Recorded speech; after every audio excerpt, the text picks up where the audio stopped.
Shalom, saudara-saudara yang terkasih dalam Tuhan kita Yesus Kristus. Kita bersyukur bahwa kita ada sampai saat ini itu semua karena Tuhan.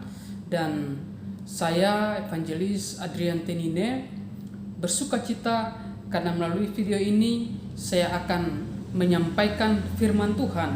Dan firman Tuhan ini biarlah terus menguatkan kita sebagai orang-orang percaya kepada Tuhan. Firman Tuhan yang akan kita baca terambil di dalam kitab Kolose pasal yang ketiga ayat yang ketiga. Kitab Kolose pasal yang ketiga ayat yang ketiga.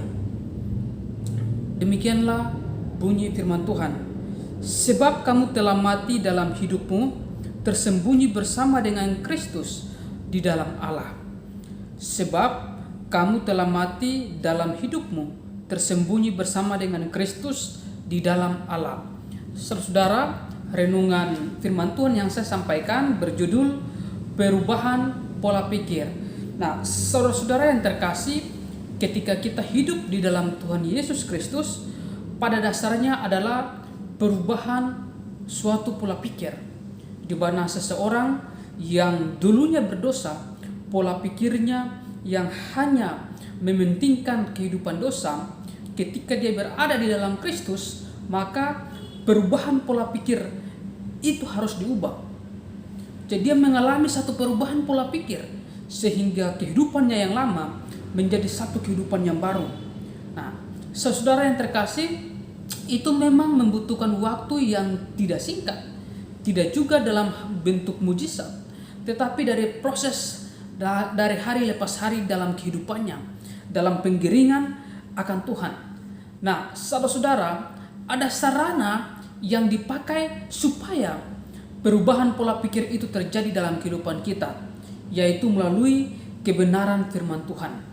Firman Tuhan itu penting karena ketika kita tahu kebenaran, maka itu yang memerdekakan kita, saudara-saudaraku. Nah, saudara, ketika firman Tuhan diberitakan dengan benar, maka pola pikirnya akan berubah dengan benar. Tetapi ketika firman Tuhan yang dimanipulasi sehingga ada kesalahan di situ, maka akan mengalami pola pikir juga yang salah, saudaraku. Nah, saudara yang terkasih, jadi pola pikir yang diubah di dalam stadium tertentu membuat seseorang menjadi seperti Kristus, orang yang hidupnya berbeda. Nah, saudara-saudara, dari keberadaan sebelumnya ketika dia belum diubah oleh Tuhan, menjadi sesuatu yang berubah ketika dia sudah diubahkan oleh Tuhan. Saudara, firman Tuhan yang tadi kita baca berbunyi, sebab kamu telah mati dalam hidupmu, tersembunyi bersama dengan Kristus di dalam Allah. Hidupnya mengalami satu perubahan yang luar biasa. Saudara-saudara yang terkasih, bahwa seseorang harus mati. Nah, perbedaan dalam stadium ini dipakai istilah di situ mati. Dalam ayat yang tadi kita baca, seseorang harus mati di dalam Tuhan. Saudara-saudara yang terkasih, kematian seperti ini itu merupakan satu target dari kehidupan setiap orang percaya. Kalau hidupnya belum mati, berarti sebenarnya dia belum mengalami satu perubahan yang signifikan. Dari hari lepas hari, kehidupan dagingnya harus mati. Kehidupan lamanya, pola pikirnya yang lama, cara hidupnya yang lama, yang selalu bertentangan dengan kebenaran firman Tuhan harus diubah dari hari lepas hari, supaya harus dimatikan karena dia akan hidup bersama dengan Tuhan Yesus. Nah, saudara, hidupku bukan aku lagi, tapi Kristus yang hidup dalamku, kata Paulus. Artinya hidupnya hidup yang lama, hidup yang suka menganiaya jemaat, hidup yang sukanya dia sendiri, itu telah mati. Dan Kristus saja yang hidup di dalam dia, saudara. Saudara, ini merupakan target kita sebagai orang percaya ketika kita mengikut Tuhan. Kepentingan kita harus ditinggalkan, harus ada kepentingan Tuhan. Berarti apapun yang kita lakukan, semuanya untuk Tuhan.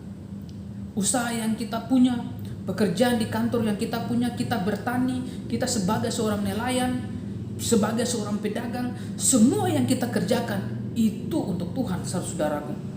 Nah, proses seperti ini juga sebenarnya terjadi atas semua orang percaya yang menerima kebenaran. Kebenaran itulah yang mengubah pola pikir mereka. Saudara yang terkasih, hanya ketika mereka mendengar kebenaran firman Tuhan yang dimanipulasi salah, maka pola pikir mereka akan mengarah kepada hal-hal yang salah. Saudara yang terkasih, nah, keadaan manusia dari hari ke hari serupa dengan Kristus. Dia harus sempurna sama seperti aku sempurna, kata Tuhan. Ini merupakan target kita. Kita harus punya usaha untuk itu. Nanti penilaiannya bagaimana itu nanti terserah Tuhan, saudaraku. Tapi saudaraku, perubahan pola pikir itu harus, itu wajib dari kita semuanya. Dan seorang yang mengalami pola pikir, yaitu dia harus belajar terus kebenaran firman Tuhan. Dari hari ke hari melalui khotbah-khotbah, melalui renungan, melalui apapun. Saudara, itu berarti bahwa waktu yang Tuhan berikan bagi kita, kita tidak boleh sia-siakan. Mungkin saudara bilang, wah saya sibuk, saya masih kerja ini, saya masih kerja ini. Saudara-saudara, dimanapun kita berada, seharusnya itu kita gunakan semuanya untuk Tuhan. Nah, orang Kristen yang masih menyukai dunia ini adalah orang-orang yang dikatakan Tuhan Yesus sebagai tidak rela kehilangan nyawanya. Artinya kalau pola pikir kita tidak mau berubah, kita tidak mau kehilangan apa yang kita miliki misalnya, maka kita tidak rela kehilangan semuanya itu. Bukan berarti bahwa kita jual rumah kita jual usaha kita jual ini, bukan. Artinya hati kita jangan di situ. Hati kita untuk Tuhan. Apapun yang kita punya itu sebagai alat untuk kita melayani Tuhan.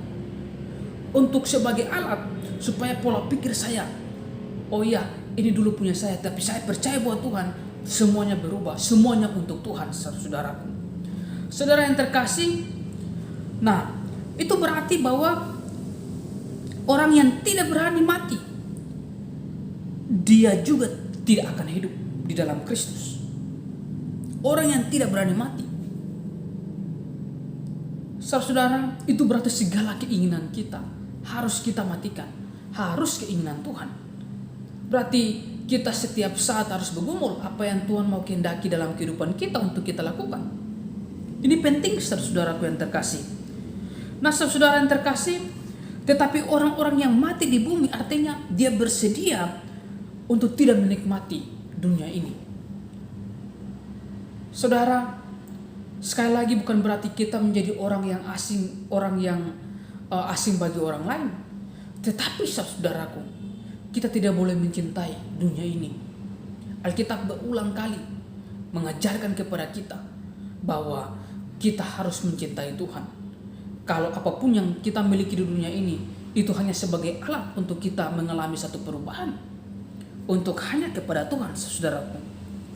Saudara, ketika Kristus menyatakan diri kelak, dia mencari orang-orang yang dewasa di dalam Tuhan. Orang-orang yang memang sudah siap. Orang-orang yang pantas untuk dimuliakan. Orang-orang yang rela mati bagi dunia ini, tetapi mau hidup untuk Tuhan. Saudara, memang ini sulit karena arus kehidupan dunia. Ya kan, manusia sudah biasa mencintai dirinya sendiri, sehingga dia merasa pantas untuk memiliki apa yang dia usahakan. Tapi saudara yang terkasih, semuanya akan lenyap. Tuhan mau supaya hidup kita hanya untuk Tuhan.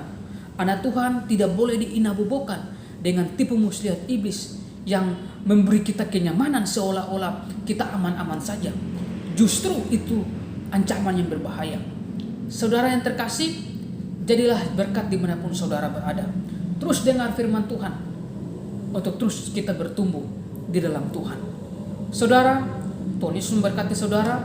Biarlah apa yang saya sampaikan ini menjadi berkat dan memacu semangat kita untuk lebih lagi mencintai Tuhan, untuk memiliki pola pikir yang berubah, yang dari dunia ke dalam terang yang ajaib, yang mau mati di dalam dunia ini tapi hidup dalam Kristus. Saudara, Tuhan Yesus memberkati saudara. Kalau saudara diberkati melalui renungan firman Tuhan yang saya sampaikan, bagikan kepada saudara-saudara seiman kita, biar kita semua dikuatkan, kita semua diteguhkan. Saudara yang terkasih, hidup di dunia tidak aman-aman saja karena Tuhan tidak menjanjikan ada begitu banyak masalah. Melalui semua masalah ini, kita mau melihat bahwa ada sesuatu yang Tuhan sediakan bagi kita kelak. Tuhan Yesus memberkati kita semua. Jangan lupa like, subscribe untuk terus mengikuti renungan-renungan firman Tuhan yang saya sampaikan. Tuhan Yesus memberkati saudara semuanya. Amin.